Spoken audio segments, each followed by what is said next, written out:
What's going on, everybody? This is Afro Think Tank. Nigeria just made a wonderful deal with Turkey for cooperation with counterterrorism and other economic bilateral agreements. This is amazing. And I just have to say, you know, I understand that there are a lot of people who do not agree with how Tinubu won the election. I understand a lot of people are frustrated in Nigeria, about how the gas subsidies were taken away and how gas prices went up and how they feel things are happening in Nigeria. I understand all of that, right? As a person who's been in Nigeria doing business, I have been affected by the subsidies. I've been affected by the policies being made in Nigeria. Therefore, I feel like I have the ability to talk about it. And I have to say, despite what people believe about Tinubu, despite what people know about Tinubu, Tinubu is doing an excellent job on the international scale, putting Nigeria in a position for the future.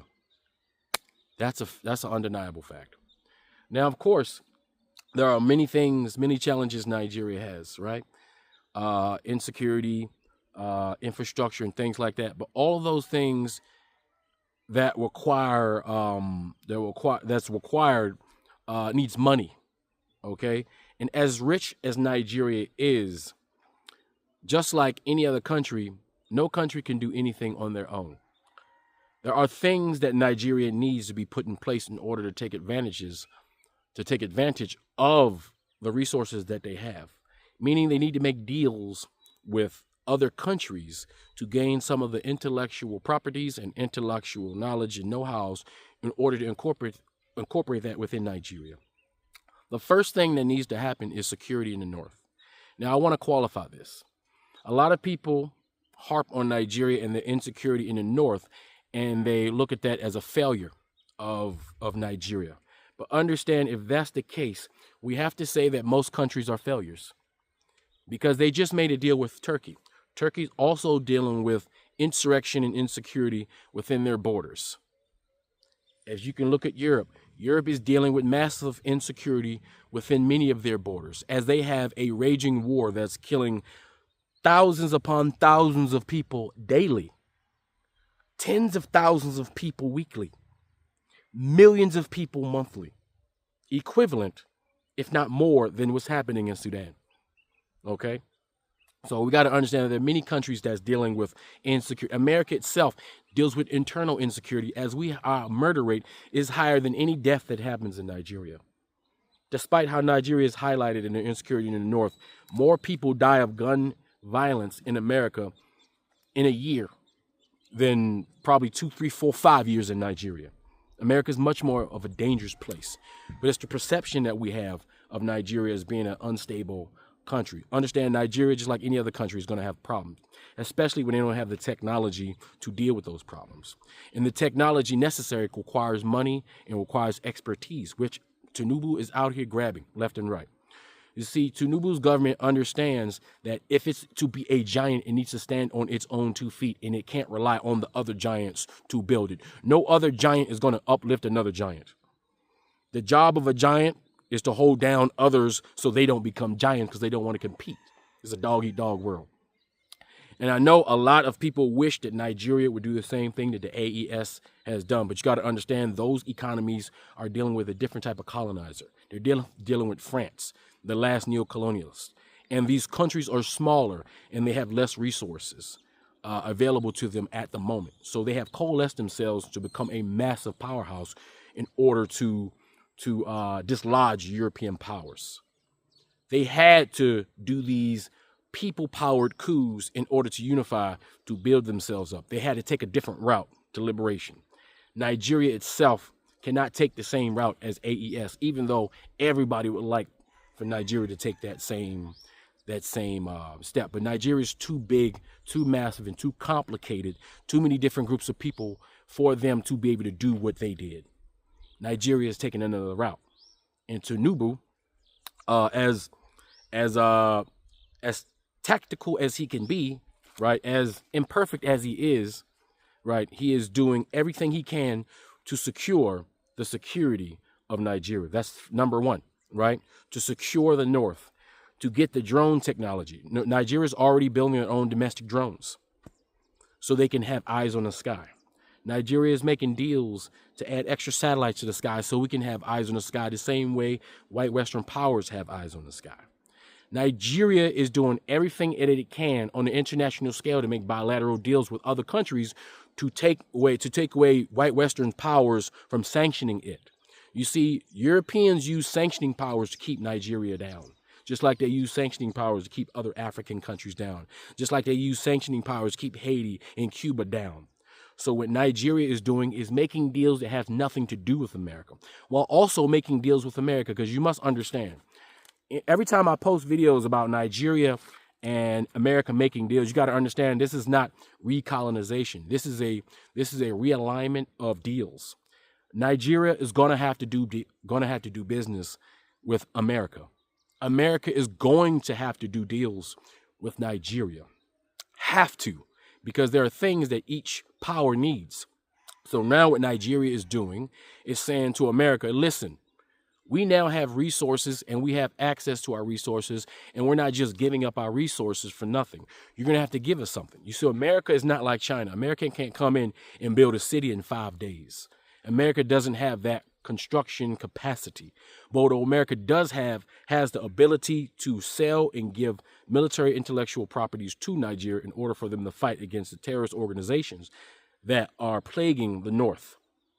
So now the relationship of America and Nigeria are changing because America sees the win. America knows Nigeria is currently standing up.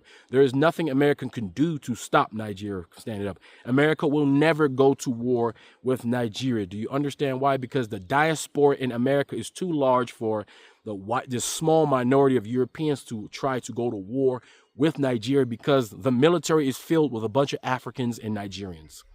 It would not work out logistically for them. It's not a smart move. They wouldn't do it because they would not have the support of the public. It would barely have the support of the entire military. It's just not a good look. The only thing America can do strategically is change its posture and not be so predatory and have more of a fair dealings with Nigeria. That's currently what's happening right now. So now America has to pay up. America has to do what it says it's going to do and not delay goods that are being purchased by Nigeria. And as a result, Nigerians have been defeating those Arab savages in the north. There have been story after story of successful missions, as right now Nigeria is on an offensive right now in the north, taking down those Arabs who are disturbing the people of the north. That's what's happening. That's truly happening, because the military only needs supplies. They need bullets. They need guns. They need ammunition. All countries need these to fight their wars. Even first world nations like Israel don't have the weapons or the capacity to fight to conduct their genocide if America doesn't give them the ammunition to do so. As rich as Israel is. So if they can't do it, you can't expect Africans who are just now coming out of neocolonialism and putting themselves together. You can't expect them to be able to just have everything they need to secure themselves. But they're doing it. And the good thing is, I do talk a lot about how there are a lot of politicians who are corrupt, but not all Nigerian politicians are corrupt. There are some old geezers who actually care about Nigeria, and they're doing their best to take Nigeria to where it belongs. And I truly believe the things that are happening now and the moves Tinubu are making is going to give the future of Nigeria, is going to give Nigeria a great future. I understand the austerity of the subsidies with the gas. That was always going to hurt. But understand the subsidies, the cheap gas that used to come in Nigeria, that was hurting Nigeria because they weren't making any money. They had to unsubsidize the gas, even though it hurt me. It hurt my business. It hurt many people because gas became unaffordable. And clearly, there's not a lot of jobs. But what came first, the chicken or the egg? You can only do one thing at a time, right? You have to secure your country. You have to make deals so that you can bring money and investment into the country so that when you start massive infrastructure projects, you can actually pay for it. If you ain't got no money to do it, you can't do it. If you want to take advantage of the gases and the minerals and the resources out of your country, you need to have somebody be able to bring in the factory and bring in the expertise to extract that and to process that. That takes cooperation with other countries. And the good thing is Nigeria is positioning itself the way it's doing business with other countries bilaterally, to make it so it doesn't matter what America says. It doesn't matter if America threatens Nigeria with sanctions. It's not going to work anymore. Now, the West no longer has the power to press down Nigeria anymore because there's so many deals being made. So with that being said, I'm going to put some information here. You're going to see a report, and you're going to learn what the Nigerians are saying. And I'm just, hey, listen, I don't know what's going to happen in the next election. Now, if Tinubu somehow loses, right, I hope the next person continues on with what he's doing, at least on the international scale. And maybe that person can speed it up, or maybe Tinubu will be empowered by being elected again, and he'll step it up. But anyway, despite what you see, Nigeria is headed in the right direction. It's going to take some time. People are going to be frustrated because everybody wants things to happen now, but in the real world, it doesn't happen that way. It takes time, and things are very complicated. So I just want to commend the Nigerian government for really doing what they got to do. I think they understand now, right? This is the time of the black man. This is time for black nations to stand up, heads of state to stand proud and take their position in the world. And Tinubu is doing just that. Despite all the imperfections of him, despite other things that he could be doing well, he is leading Nigeria in the right direction. Anyway, that's all I got to say. Tell me what you guys think in the comment sections. Afro Think Tank, learn something, teach something. I'm out. All right, if you just joined us, still Journalist Hangout. I still have Dr. Oladipo right here, and Tunde Abaton is also right here with us. Now, straight to our third conversation. Global partnerships are often measured in shared objectives. It is against this backdrop that Nigeria and Turkey have stepped up cooperation, reaffirming a drive to deepen economic and security ties. During President Bola Tinubu's state visit to Turkey, President Recep Tayyip Erdogan said his country is targeting a $5 billion annual trade volume with Nigeria, up from current levels. President Erdogan also noted that President Tinubu's visit is the clearest indication of the determination to attract investment to the country. All right, Nigeria and Turkey, President Erdogan has set an ambitious goal, to grow bilateral trade with Nigeria from currently, which was 2 billion, up to 5 billion. But talk to me, what does this mean for Nigeria? It means we're getting people, more countries to trust us that they can do business with us. Basically, that's what it means.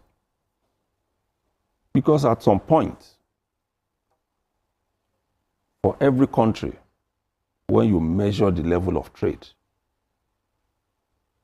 it was going down. That's number one. Number two, it was skewed against us. Because we really didn't even have what to offer. We were not manufacturing. Okay. We didn't even have so much capacity to produce and offer certain goods with value addition. Now, gradually, we are getting there. And I'm always a believer that the head of any institution is a political appointee who should play the politics of running that institution, including Nigeria, seeing Nigeria as an institution. Okay. I've had certain conversations about the president traveling too much.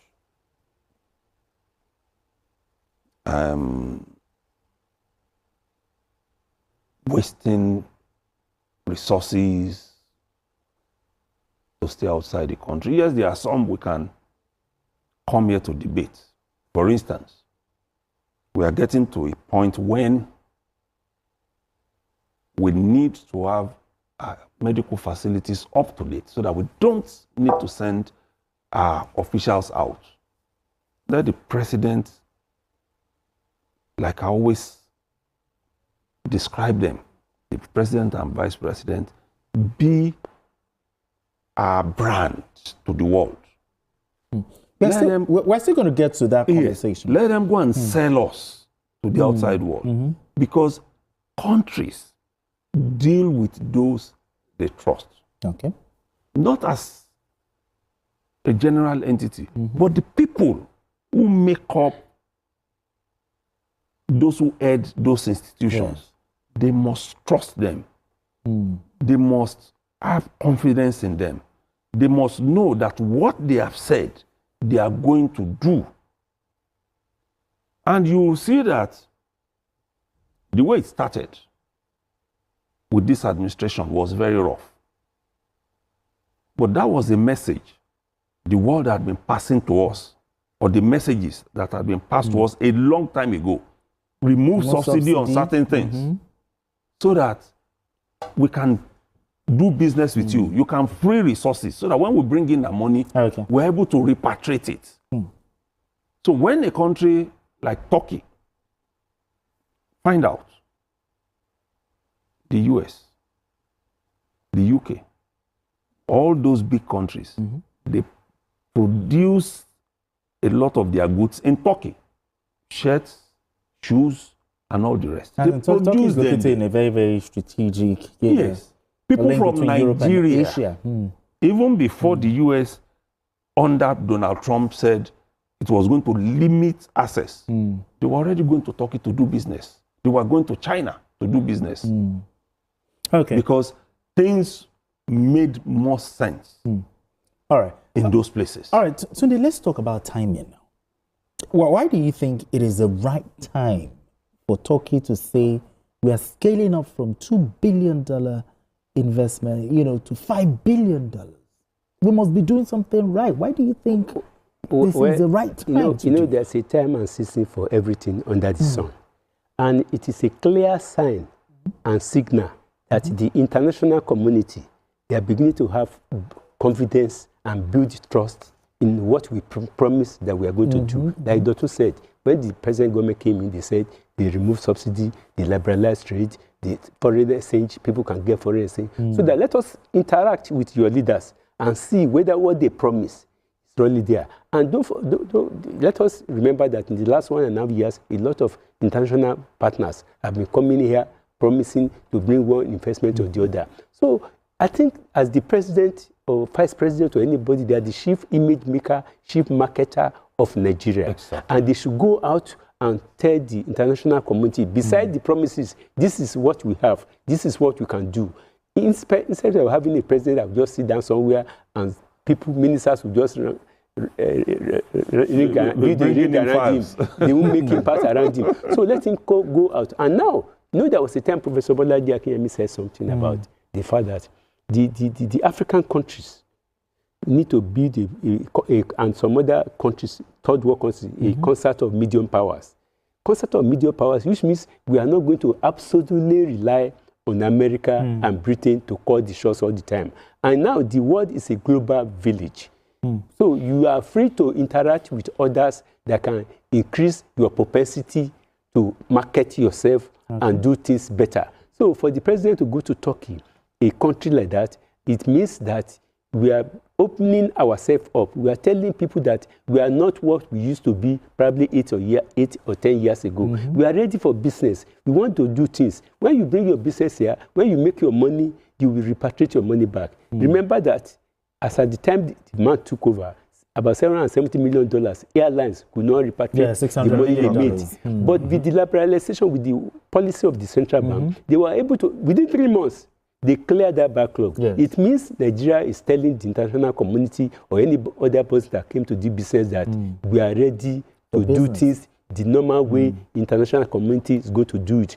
So you need to re-emphasize that, and you need to open yourself to the international community that we are ready. And not necessarily our traditional trading partners. We have to cultivate new friends. For you to be able to do things where you don't have to rely on others without necessarily getting in America and Britain. You have to cultivate new friends that will help you, open you up for business. All right, gentlemen. Nigeria and Turkey signed 9 cooperation agreements and memorandum of understanding, covering a broad range of areas.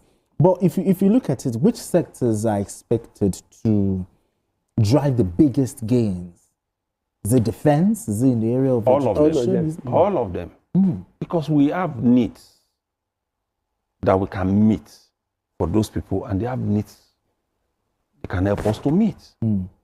Because I was going to go there, that the major thing the president needs to do now is to ensure that all his aides, especially the ministers, should follow up on all these MOUs. Implement. Now, Really key. there is one big area that is leaking, which we have always been talking about and looking at. Still, look at Ajaokuta now. Over a period of time, we've gone to Russia, we've gone to China, we've signed MOUs and all the rest.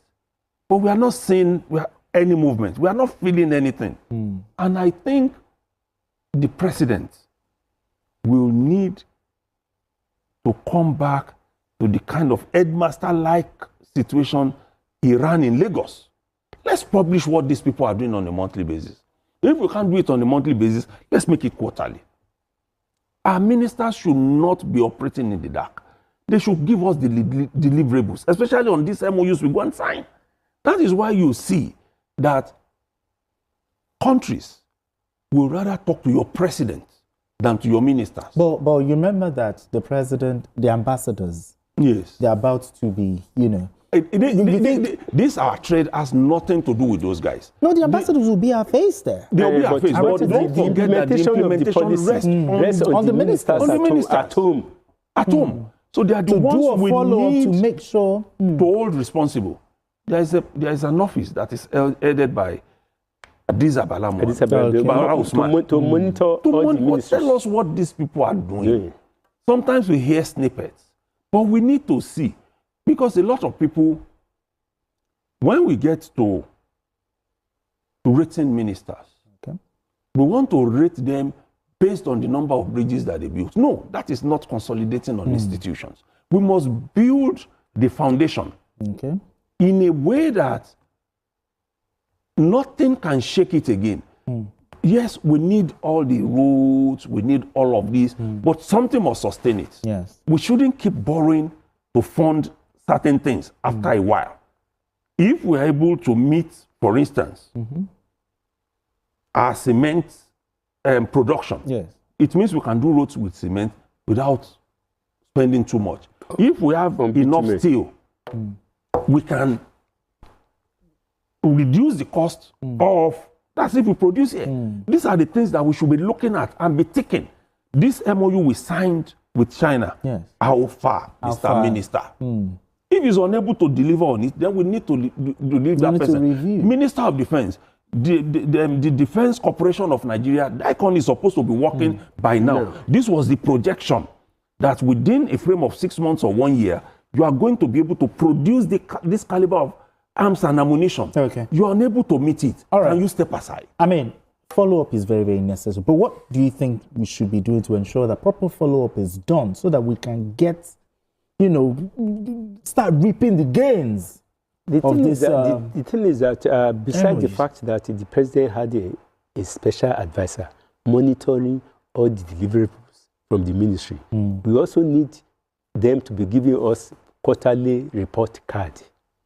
Report card of what you have done in your ministry. Vis-a-vis what the government intends to do. Vis-a-vis all the MOU have been signed. He mentioned that they are good still, but we have to say that probably with this government there will be a difference. But you and I know that in the last 65 years, Ajaokuta has proved the biggest abiku we have in this country. It's an abiku area in this country. The thing keep on dying. The federal government keep on spending money on it, and yet you have nothing to show for it. So for the government to show the people what they have done, there has to be a periodical report card published on what they mean. For instance, in the last 2 years, they now publish the revenue given to local governments and states. Exactly. Let the states begin to ask their governors, because it is not about president alone. I always tell people, it's about the subnational. We need to ask their governors. Abeokuta local government, you collected 600 million naira in December. What did you use to do it? It's not about. Sent me one on Abia State. What they got, the local governments got in December, and said, you people of Abia, go and start asking your local government chairman what they did with this money. I always tell people that most of the NGOs we have in Nigeria, we are just being lazy. are not being practical. They're not doing what they're supposed to do. Each of the 36 states in Nigeria has the capacity to have NGOs. Free Sudan! Boycott diamonds and gold! Free Sudan! Boycott diamonds and gold! We most definitely cannot forget about the people of Sudan. Thanks for watching Afro Think Tank. Don't forget to like, share, and subscribe. And follow me on Substack and Patreon for more content. Remember, it's Pan-Africanism or nothing.